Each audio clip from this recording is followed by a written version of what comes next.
Good evening, everyone. Good evening and welcome to the 2024 Tony and Yohanni Johns Lecture. My name is Eve Warburton. I'm Director of the ANU Indonesia Institute and I'm a Research Fellow at the Department of Political and Social Change.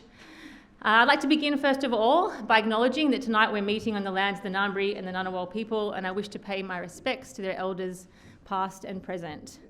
It's really exciting to see you all here tonight. It's a really wonderful crowd. In the last few years, very quickly, the Tony and Yohanni Johns lecture series has become, I think, one of the most important events on our calendar here at the College of Asia and the Pacific. We even have really young fans here. She's clearly already super engaged, yeah. And so as Director of the Indonesia Institute, I'm so proud that our Institute, together with CAP Partnerships and Advancement, that we're able to host this really special event. To introduce and to tell you a little bit more about the lecture series and to introduce our esteemed speaker this evening and our honoured guests, I would like to invite up to the podium our Dean of the College of Asia and the Pacific, Professor Helen Sullivan.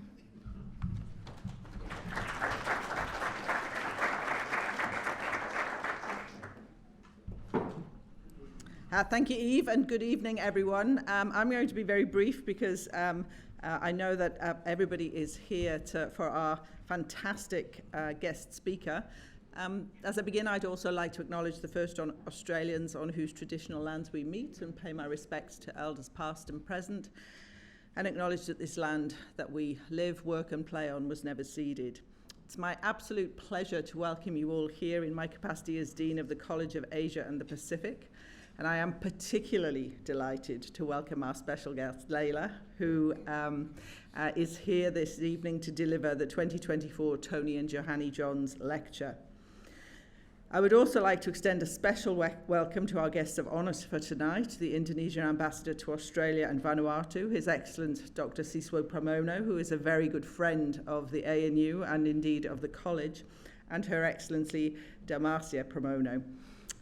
The Tony and Yohanni Johns Lecture honours both Tony and Yohanni Johns' enduring legacies on Indonesian teaching at the ANU and all across Australia, which started when Tony was made inaugural Professor of Indonesian Languages and Literature at the ANU way back in 1963.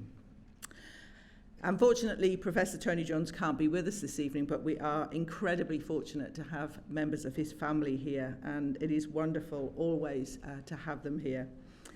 I'd like to thank the generosity of Emeritus Professor Anthony Reid, as well as Tony and Yohanni's family and friends, for their continued support. And this lecture has turned into a real annual signature event for the college that enables us to invite distinguished figures from the Asia Pacific with expertise in humanities and the arts to address us. Now I'd like to invite the Ambassador, Dr. Pramono, an ANU alumni, I'm absolutely required to say that every time we invite him to speak, who completed a PhD in political science here, to come to the stage and say a few words. Ambassador.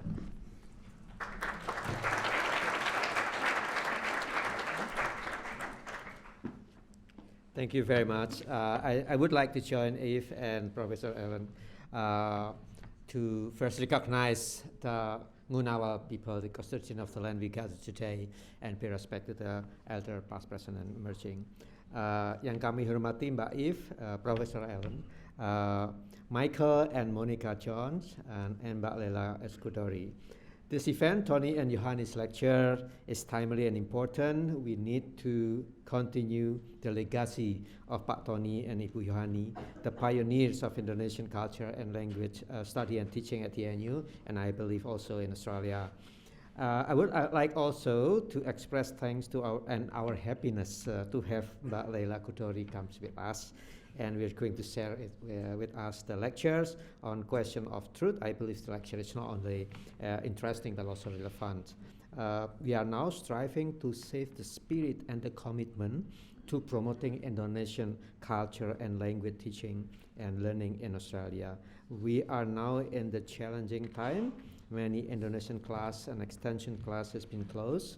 The underlying reason is the lack of teachers, demand, and also the lack of fund.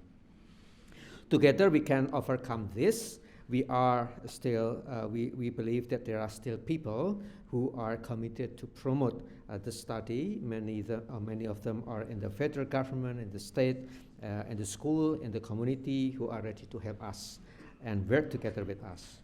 Indonesia this year is committed to make available a fund to send 40 teaching assistants to help promote Indonesian learning and teaching in Australia.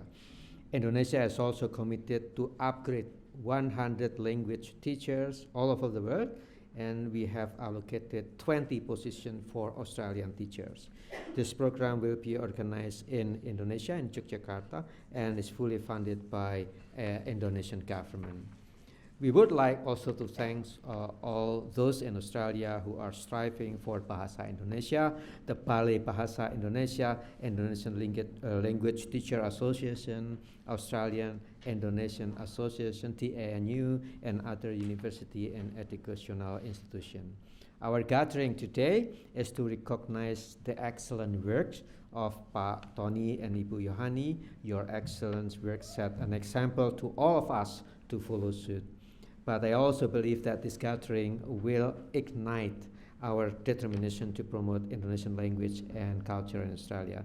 Thank you very much. I hope you all enjoy the lectures, and also we will learn a lot from it. Thank you very much.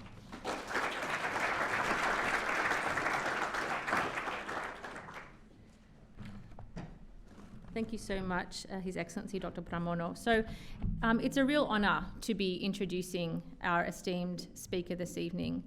Ibu Leila Salikha Chudori, who is no stranger to anyone in the room, began her career as a journalist for Tempo magazine in the late 80s and early 90s. And Tempo remains today one of the most important investigative publications in Indonesian journalism, and of high integrity. But Leila's career evolved, and she has now become one of Indonesia's most prominent and most celebrated contemporary novelists. In 2020, Leila was awarded the Southeast Asian Writers Award, and in 2023, together with her daughter Rain Chudori, she founded the Peron House publishing company. There are two novels for which she is most famous, and I know everyone in the room will know these titles very well: Pulang, in English, Home, and Laut Bercerita, translated as The Sea Speaks His Name. Both of these novels have been translated into several languages. They are widely acclaimed and celebrated novels. Laut Bercerita tells a fictionalized story of a student activist who has disappeared in 1998, and his bereaved family and grieving friends and those who tortured and betrayed him. Leila's work is fiction, but she weaves in history and political history. And she'll be doing that again and reflecting on Laut Bercerita, I think, tonight with her presentation on the question of truth. And I could keep going on about her illustrious career, but I want to give as much time as possible to hear what I know is going to be an incredibly thought-provoking talk from Ibu Leila. So silakan, Bu Leila. Terima kasih.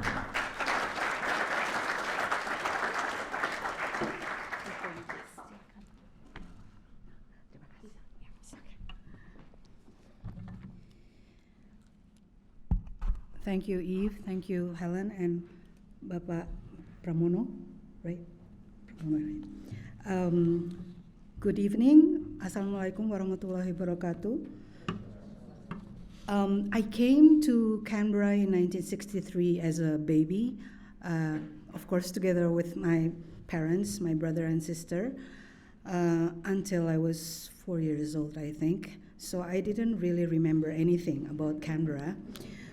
But I do remember that my father mentioned a lot of the journalists, Australian journalists, scholars, intellectuals, not only Australia but also America, the people who are interested in Indonesia and building, creating Indonesian studies. So I got to know names like Ben Anderson, Jamie McKee, Herb Faith, all these names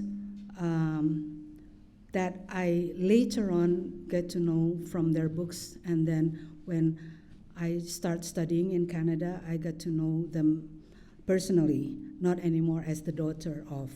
So, of course, Bapak Tony and Ibu Yohanni Johns are one of those names that my father mentioned, as Eve also mentioned, who also have legacy in ANU. I think that time was still called a different name, this campus.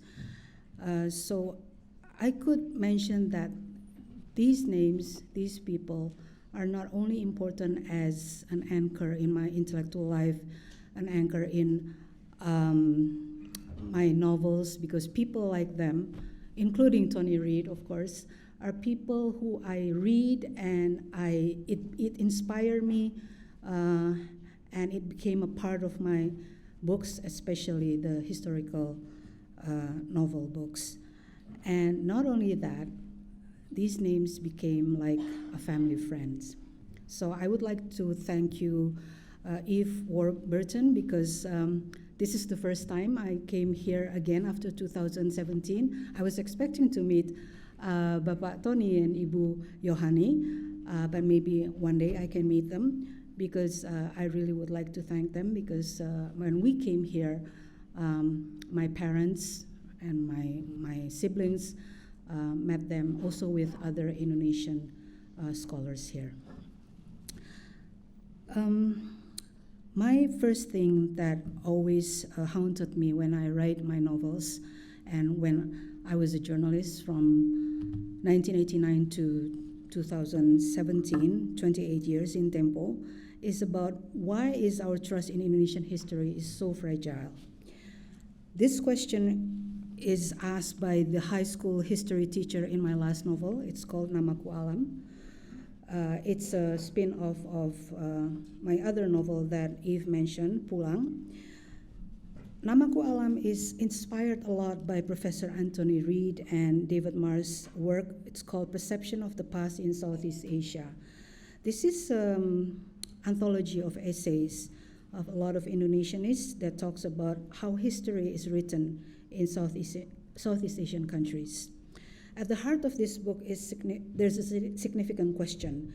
Do Southeast Asian countries possess the same tradition of historical literacy as the West? As an author and journalist born and bred during the New Order, I have asked the same question. Why do we, the citizens and readers of Indonesia, deeply distrust our official history? The answer is simple. We have become an ahistorical generation. That's me, my generation. A generation that understands the history of Indonesia based on the reconstruction of the government. The biggest issue of the modern history of Indonesia is not merely a matter of historiography. Those who possess power possess history. These books have hidden parts of our history, even the whole of our official history. Naturally, the post-colonial history that we have been taught during primary, middle, and high school until our college years during the New Order is the history that has been decided for us. Who are the heroes? Who are the villains? The history we know does not consider the victims, much less take notice of them, except in cold numbers. Since childhood, our ahistorical generation, that's the ones that I just mentioned, that's people who were born in the 60s and 70s, now people call us boomers and Gen X, has been fed the narrative of the tragedy of 1965, or what the New Order government call G30S PKI. From textbook to government-produced film Pengkhianatan G30S PKI and the annual field trip to see the murals in Museum Pengkhianatan G30S PKI at Lubang Buaya. The force-feeding of government's singular truth has imprinted itself in our minds to this day. Hence, I decided to capture the horror of our childhood in Namaku Alam, also in Pulang, actually. The character Alam, a son of 1965 political prisoner who was executed, in many ways represented many of us, including me, who are seeking for the truth. The concept of truth has become foreign, a distant past from the history books that we read in school, where we were molded to obey authority. This includes the Tap Empress number 25, 1966 decree that forbids any education any intellectual discourse of Marxism and leftist ideology. That is why history, Indonesian history, as stated by Gunawan Muhammad in his Catatan Pinggir or marginal notes, often feels artificial, because we are people who are intolerant of historical truth. This intolerance towards historical truth mainly concerns the 1965 tragedy, which continued with witch hunt and mass murder in 1966, a reality that we all know based on witnesses and testimony of perpetrators who proudly told Tempo journalists. Maybe some of you have seen The Act of Killing by Oppenheimer, and we were, Tempo journalists were inspired to do something like that, but in written terms, in journalistic approach. And what we did was to interview all the perpetrators in Java Island and Balinese Island, and they were all proud with what they did. This incident, we already make a book, by the way. It's called Algojo 1965. This incident in no way takes into account the victims who were missing, the victims who were kidnapped, the victims who were raped, the victims who died. Until now, they're absent in school textbooks, and in some academic papers, they're treated as a sequence of numbers. In 1982, I had a choice to pursue higher education at the University of Indonesia, FISIP, or taking CETA scholarship I received to study political science at Trent University, Canada. My father encouraged me to choose Canada. His reasons that by studying in a liberal country, I will get much more complete in-depth education and be free to read textbook needed to study political theory. Until now, I feel grateful for my father's advice, not only because I can study various subjects and read prohibited textbook, but also I got to know and learn what I couldn't possibly have known while I was in Indonesia, including Cornell paper written by Ben Anderson and Ruth McVeigh. That time, in the 80s, it was a big thing for us. Two scholars I knew from my father, as well as attending various lectures and discussions from leading figures who at that time found difficulty entering Indonesia. It was on campus that I learned much more complete, more brutal news about Indonesia's entry into East Timor, and it was there and then that I discovered that Indonesia has so many dark pasts. Despite all the bad things that happened during 25 years of reform, I will always consider May 21st, 1998 as an important day. Long ago, I concluded with despair that I would only experience one president in my lifetime, as Suharto seemed unshakable for more than 30 years. However, May 21st for us was the rebirth of Indonesia. The 1998 riot was described in length as the ending of my novel Pulang, or Home. It signifies the fall of Suharto as a moment that should make us all redefine what kind of Indonesia do we want. That's the problem. We didn't redefine it. During the first 10 years, Indonesia has hastily tried to build pillars of democracy that new order government have killed successfully. General elections that would later become direct elections, establishment of party that was not straddled by the government, set up elections for parliament members, though it's not consistently successful. Indonesia also immediately realized that our most significant disease was corruption by establishing the Corruption Eradication Commission, or KPK, you know it. And now it's declining. The press, considered as nuisance during the New Order era, had achieved victory when President Abdurrahman Wahid dissolved the Ministry of Information in 1999. Meanwhile, on a personal level, a year earlier, my friends and I, and of course Gunawan Muhammad as the founder, redefined the concept of New Tempo magazine. Just as a reminder, Tempo was banned in 1994 because our main report was on purchasing second-hand East German ships, and that insulted the government. As an author and reader, another encouraging change since the Reformation was the free circulation of books that was previously prohibited. First, immediately in the same year, all the books that were on the list of prohibited list, by the Attorney General Office, all the works of Pramudia Anantatur, Various other books that were considered leftists were all displayed in multiple large and small bookstores. It's all now in Gramedia and other big bookstores. Former political prisoners began writing memoirs, including Subandrio and Omar Dhani, which later became the cover story of Tempo magazine. Various literary works of those who have been imprisoned without trial have been reprinted.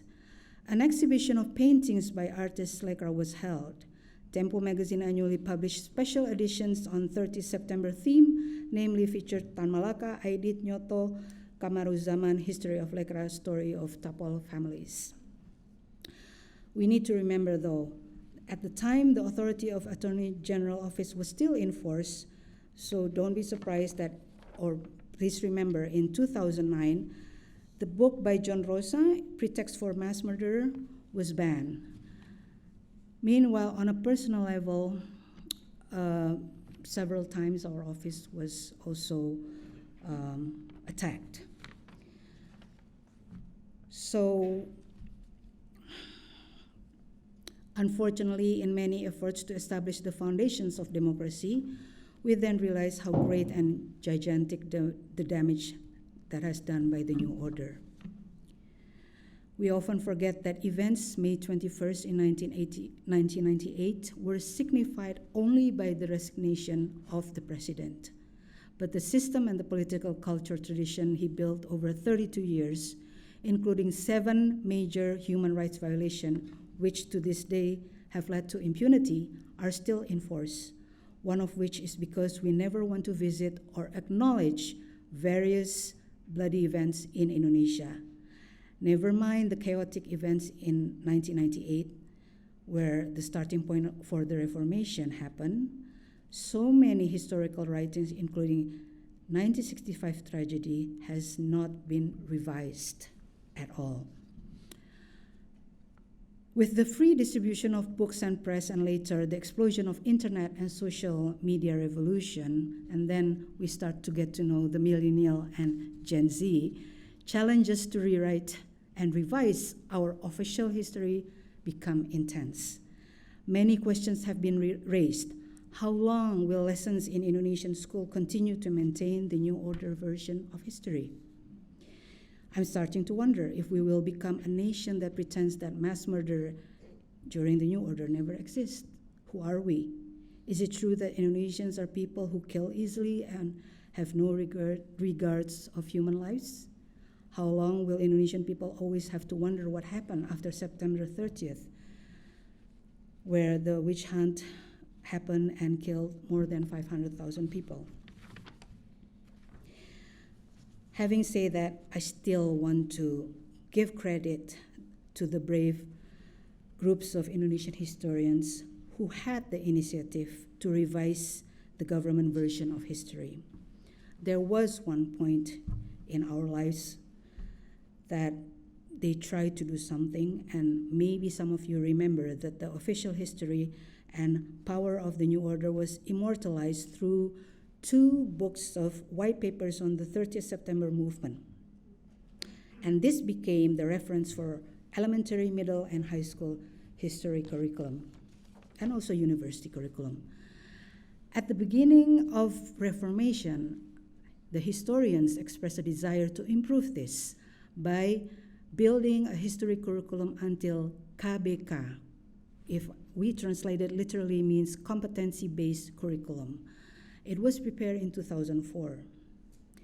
One of the things I remember that was recorded by the media, the term G30SPKI had been removed to just G30S. So they tried to socialize it to the journalists, and they tried to socialize it to the parliament. According to historian Asfi Warman Adam, he's one of my sources, many versions of 1965 tragedy were introduced in this draft. So when the curriculum was tested in several schools, not the whole school, it's not formal yet, it's only tested, it turned out to cause quite a stir.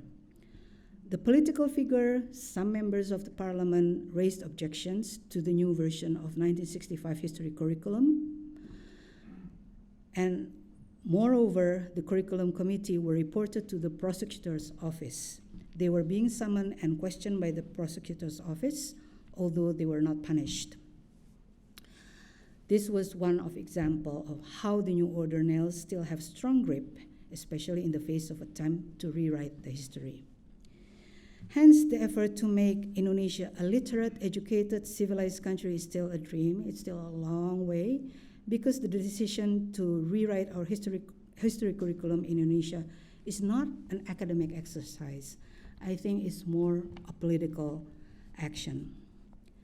That is why I call the generation that was born and raised during New Order, or my generation, as a wounded generation, a generation that has a big hole in its life history. A generation was deprived from our own history. A generation that are not allowed to seek for the truth and should never dig up any information.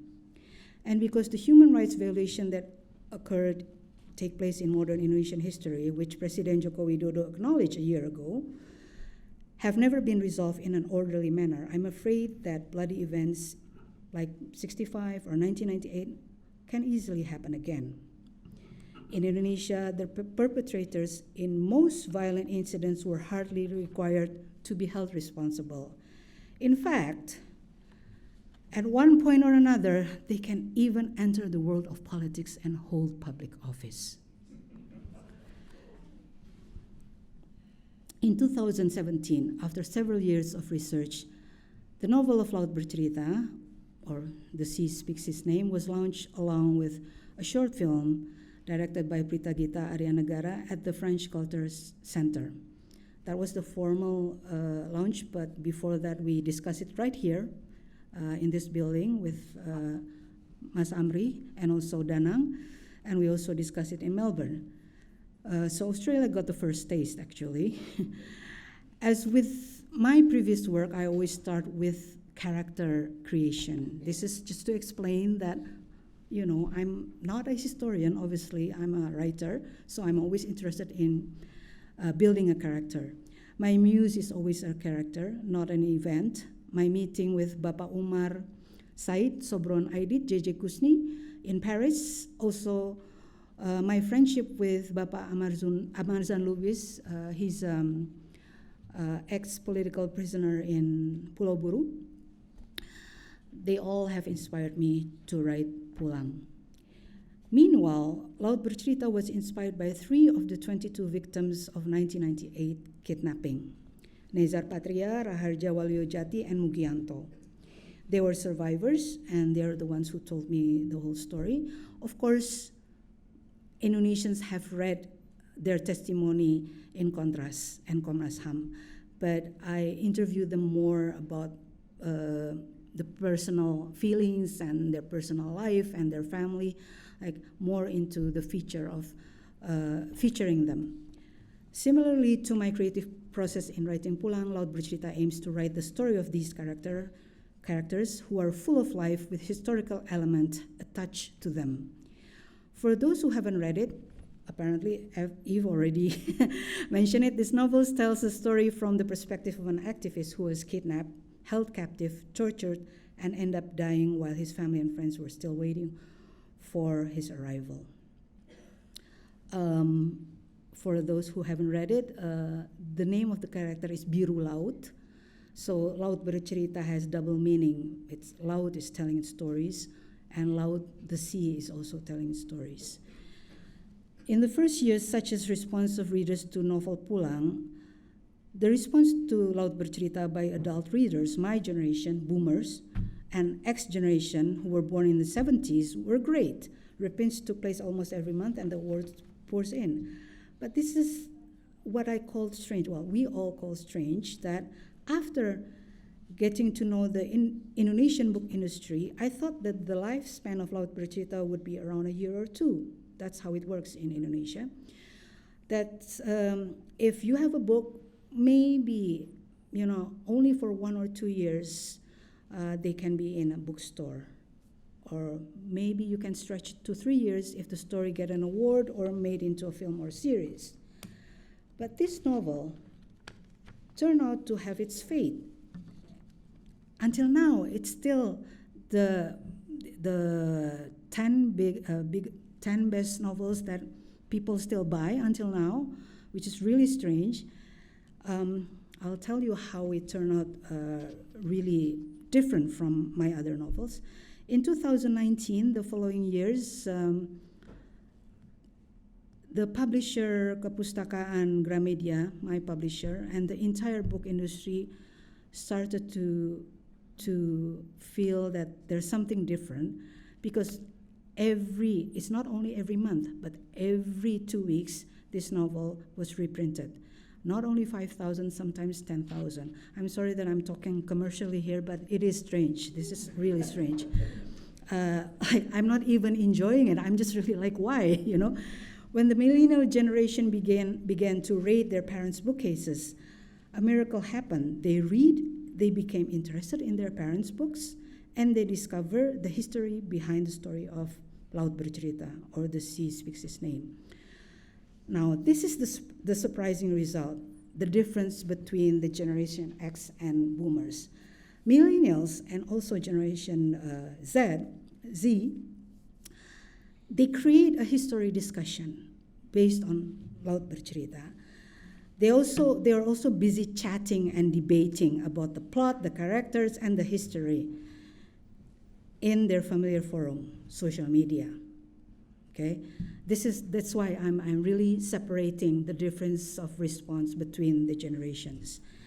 And strangely enough, many university students mentioned that this novel was their reading material during protest demonstration against the Omnibus Law. This is a pleasant surprise, of course, for me.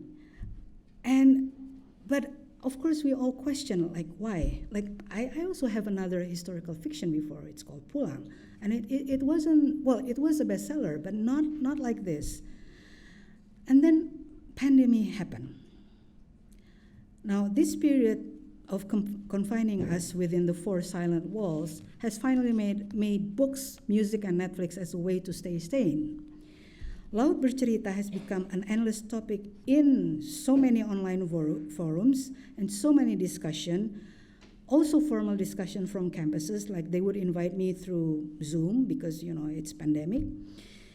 And the very, very strange thing that during the pandemic years, 2020, 2021, until 2022, Laut Bercerita's reprint was every week. It was crazy, like every week. So we were more amazed, in essence, that this novel does not provide a sense of optimism at all, even though that's what we actually need during the pandemic era, right?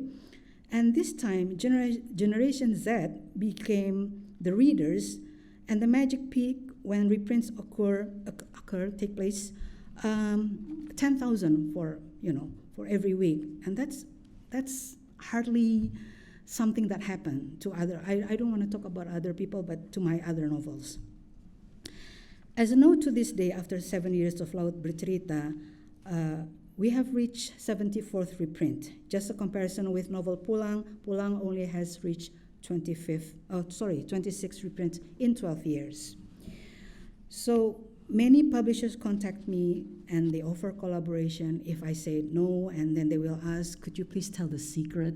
And I said, I don't have any secret, you know? So, and then so many people, campuses or art galleries or, you know, small places would ask for screening of the short movie, Laut Bercerita. Production houses offer to make into a film, like a big picture, layar lebar. Now, that's really interesting, but for me, the very interesting thing, some campuses, companies, and communities conducted studies to analyze the secret of this surprising phenomena, or I think it's what they call FGD, focus group. And the very interesting thing about the result of the study will bring us back to the historical problem that I mentioned at the beginning. According to those studies, this is many studies, I'm just trying to recap everything. Some people think the characters are interesting. Readers feel represented. I don't know how millennials and Gen Z readers can feel represented by characters of kidnapping survivors during the New Order, but they felt represented. Okay. Some of the studies consider Laut Bercerita dealt with a serious theme, yet it was written with relatable language and diction that can reach avid literary readers, but also new readers. Some others theorize about the success of the marketing. But what is most interesting is this, that it's precisely because the millennials and Z generation are those who did not experience the New Order government. They think that the novel described the story of kidnap and torture activists in gory detail were very surprising. They never imagined that Indonesian government at one point was involved in such action. According to this study, it was so absurd, this is what they say, it was so absurd and almost unimaginable story that these two generations sought to find out the real story, which was only available in mass media reports such as Tempo Historia, Tirto, and Kumparan. These young people continued their curiosity about politics during New Era, not only the 1998. They also want to know about 1965 and its aftermath. They want to know about Malari. They also want to know about Petrus, and they also want to know other story about 1998 riots, because 1998 involves so many things. And it's interesting. They also build up a new club, history clubs or historical fiction clubs, and starting from reading Laut Bercerita. So this is what I found very different from the response of Boomer and Gen X. There's so many numbers of theses and theses that discuss this novel. Many students for S2, S1 and S2 who came to me and interview me for their study, and they talk from the literary point of view and then from the language point of view, but mostly it's from the historical elements. The majority of opinions are interested readers because Laut Bercerita for them is an entry point to seek the truth. For them is to find something that has been buried deep. Apart from reading Pramudia Anantatur works, readers began to enjoy other works of historical fiction. And I just want to remind you, for those who haven't read it, this novel opens in a setting where 3 Yogyakarta activists had just been arrested for discussing Pramudia Anantatur's book. From this incident, which is still widely studied, I have drawn several conclusions. First, young readers end up looking for alternative sources to understand the past because complete historical writing in Indonesia is minimal or almost absent. This is due to New Order tradition, which circumvented the right to obtain information and the right to explore and emphasize the importance of the right to truth and justice. After the reform, which was followed by the internet revolution, it turned out that it was not successful in getting the new government, in this case, Minister of Education and Culture, to overhaul the history lesson curriculum. It is not surprising that college and high school students consider this novel and also other novels. Later on, they also read Omar Khayyam's work, Ahmad Tohari's work. They're really, really young students, like they're in their 20s. So the name of Omar Khayyam and Ahmad Tohari are quite new for them. And they think that by reading this is the first step to visit Indonesian history that has been hidden for decades. So if I quote Seno Gumira Ajidharma, he's a friend, a very good friend of mine, who also wrote Jazz Incident Dan Parfum, which is a historical fiction on East Timor. He said that because the history is absent, then the literary speaks. Second, historical fiction or period films are not history. They are not. They're only a work of fiction by emphasizing all the elements of fiction rather than the word history. Like other writers, I'm interested in creating complexity in characters and their universe, not the other way around. It is the characters who lead the story and the events that in turn shape the plot. I don't believe in plot-driven novels, hence historical events do not lead the story. History would be a part of my characters and my interests of the characters that respond to the ordeal of the time. My efforts to try to revive what was not written in the official history were not because I want to fill the gap in history, but because I want to create an interesting new universe. But the interesting part is that reader always said, whenever we have discussion, they said that these books, not only Laut Bercerita, now they have read other books too, they said that these books fill in the gap of what the government has been absent doing it. So because this gap, so they're seeking from literature, from fiction. In the process, a writer would think and feel usually how the victims and survivors are going through, including family members who are still looking for their children, sister, brothers, or partners. And we were hoping that from this reading, the empathy would be sent to the readers through this new universe. We try it our way in films, books, music, poetry, theater, painting, and all mediums. We are trying to tell the story that one time in Indonesia, we often had figures or characters or people who wanted an independent Indonesia, an Indonesia with various colors and faith, yet dream of Indonesia yang baru, the new Indonesia. At the end, we know that they were kidnapped and some of them were survived. Some of them witnessed the new Indonesia. Some of them joined the other side. The rest were still missing, and we consistently remind the government that they have not answered our question of the missing activists by standing in front of the palace every Thursday. Our efforts are not always successful, but artists of literature, film, theater, dance realize that there is a lack of information about past events, and we will do our job in our way. After writing all these novels, this is what I found, this is what I conclude, that history is a discipline that is concerned with precision and accuracy, while historical novels are concerned with imagination and self-expansion. In the history we have now, the victims and families of the victims were treated as if they were very insignificant dots. So through these novels, I try to make those dots into words, and words become sentence. From sentence to stories, I form a new universe of fiction.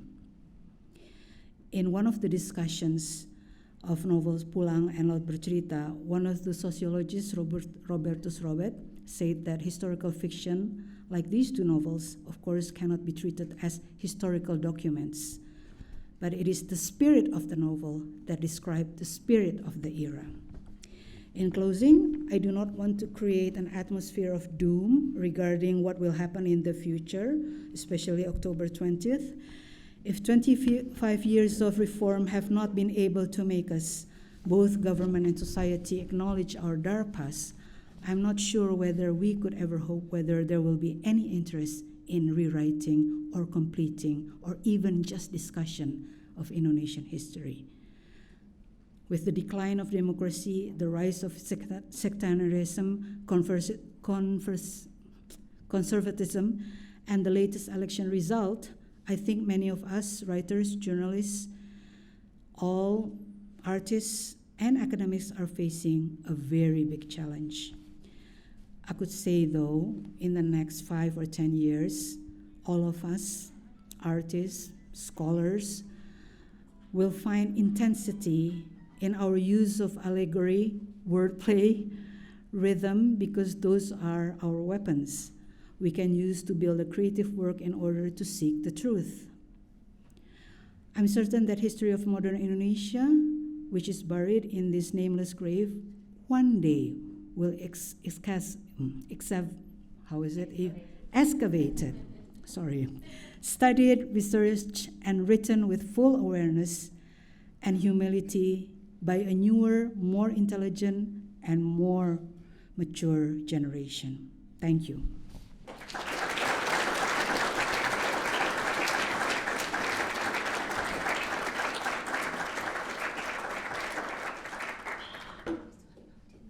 Sorry? Oh, here. Okay.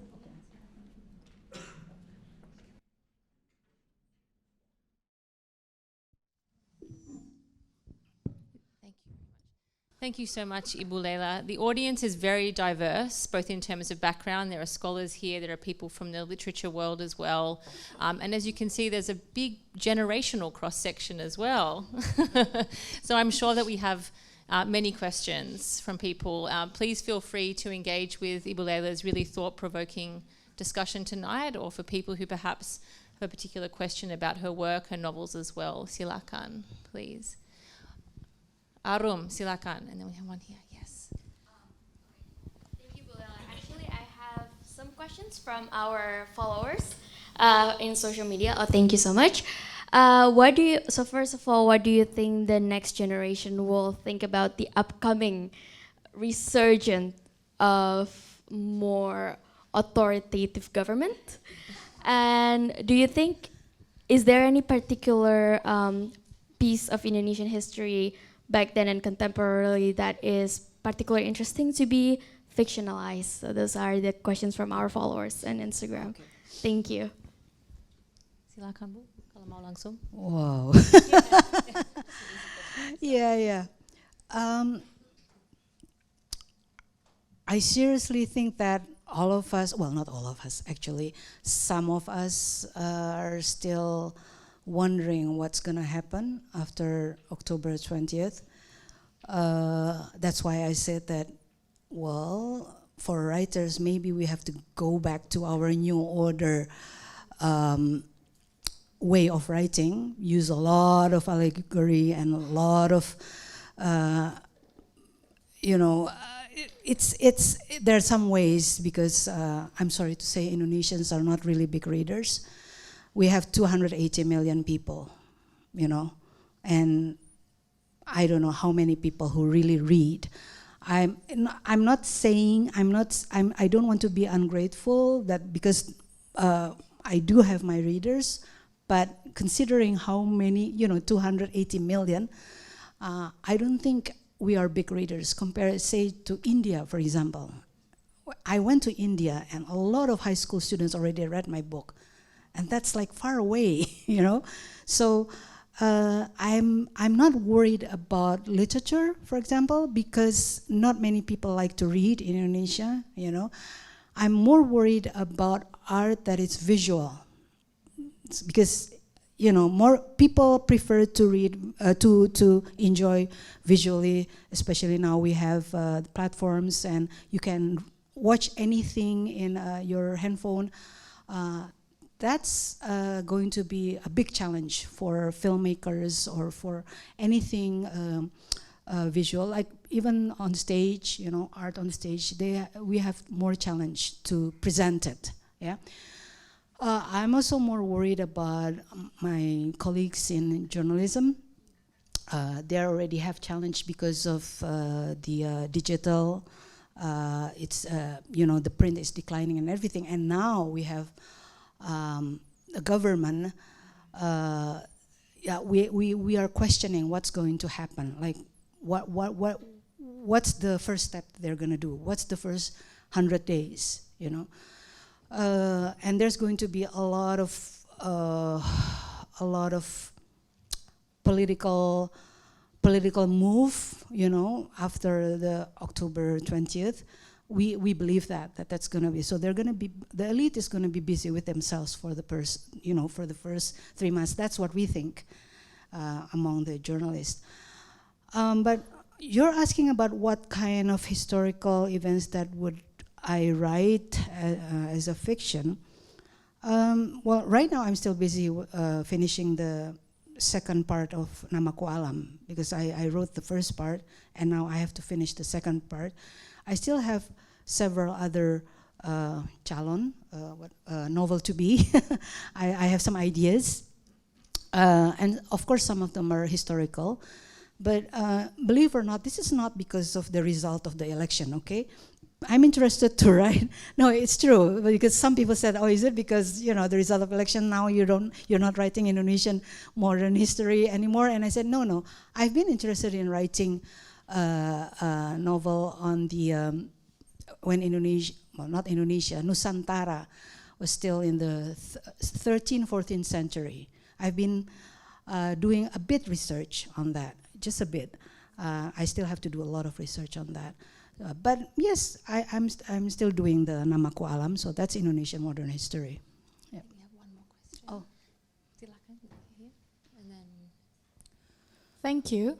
I think my question is more to your inspiration in writing both of your books, Laut Bercerita and Pulang, because I read both of them. Mostly I read contemporary literature fiction, and there was this one favorite author of mine. She got, komentator dari pembaca-pembaca lainnya, and because it's contemporary, she mostly wrote about humans' relationship. That's how she built her character, and I've seen it a lot in your books as well. It's not plot-driven, rather a character study of kayak kalau di Laut Bercerita, the character that dikidnap dan dipulang juga eksil tapol. So I'm curious to what inspires you in writing kehidupan mereka juga. Especially, I see a lot of mentions of food and literature. I guess why you wrote karena again Indonesians aren't really big reader, I have to approve that.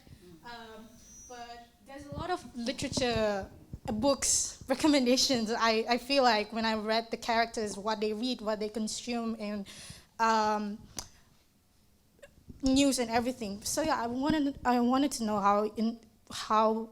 what inspires you to do so, especially in the literature section of it, plus food and everything else. Thank you. Plus food and everything else. Everything. Well, I'm a journalist too, as you know, and in Tempo we also wrote about Wiji Tukul, for example, and we also wrote about the family of 65 Tapol, and I was a part of the team. So whenever we write with journalistic approach, is always different from how I write for novels. Because first of all, for one thing, technically in journalism, in Tempo, you have limited space.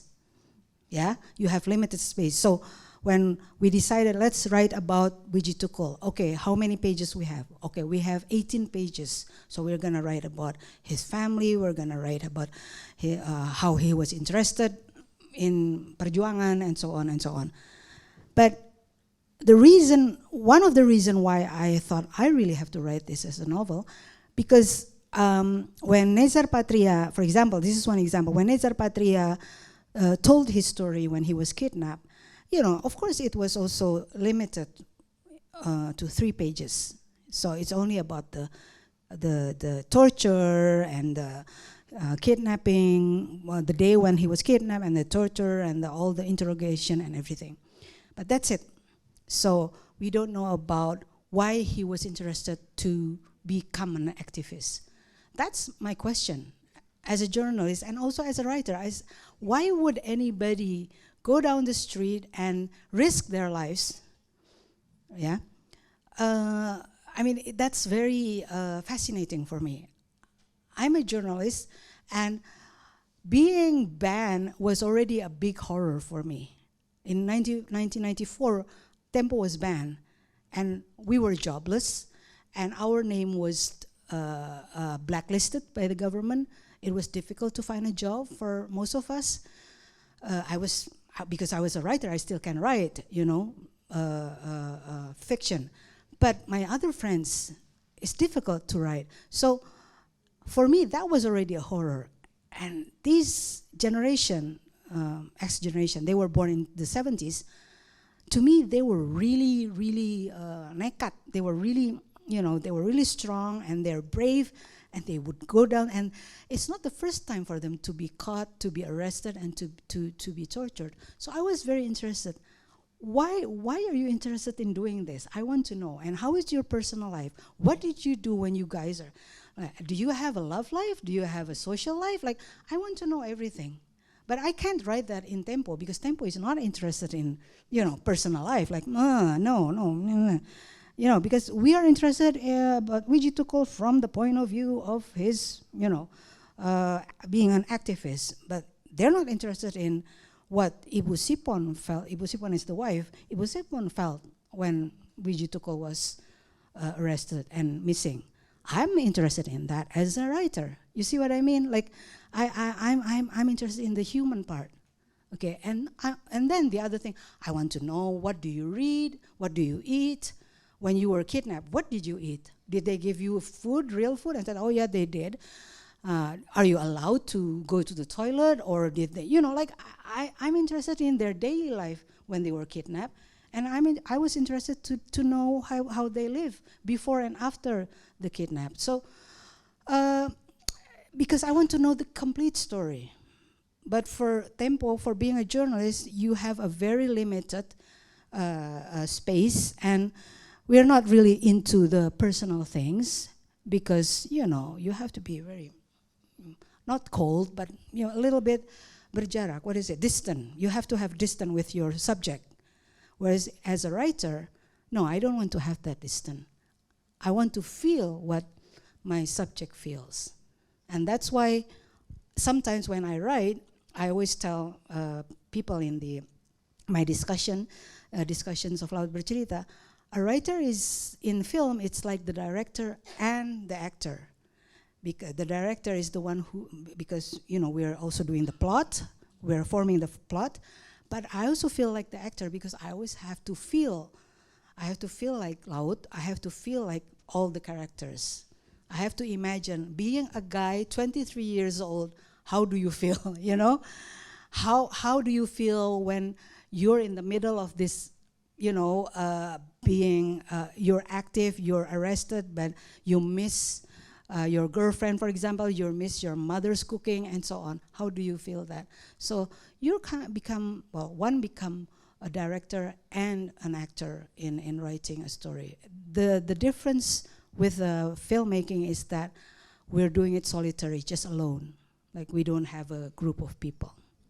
I hope I am answering your question. Yeah. Thank you so much, Leila. We've unfortunately run out of time. I can tell that everyone is just so deeply engaged with this conversation. So I'm sorry that we do have to bring the 2024 Tony and Yohanni Johns lecture to an end. On behalf of the ANU, thank you so much for your time. Thank you for visiting us, and thank you for sharing such a thought-provoking and timely presentation that I think cut across so many of our very diverse interests here at the ANU, from politics to literature.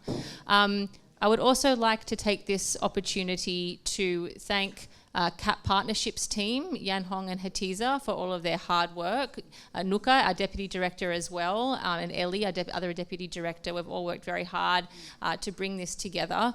The Tony and Yohanni Johns lecture honours the legacies of Tony and Yohanni, the substance of their work they've done as a historian and as a language teacher, but it really is about promoting the study of Indonesian in the humanities, but also in the arts. And so by bringing Ibu Leila here, I think it's, what we wanted to do is to demonstrate the influence that Tony and Yohanni have had beyond just the academic world as well. And I think that you've done a wonderful job showing and demonstrating that tonight, Ibu Leila. Thank you so much to everyone for coming, to His Excellency, Dr. Pramono, thank you very much for coming as well, and to our Dean as well, thank you for your ongoing support. This was such a wonderful audience, so thank you very much. And yeah, we hope we have you back again within the next 5 years. Hopefully sooner this time. Terima kasih banyak, Bu. Terima kasih.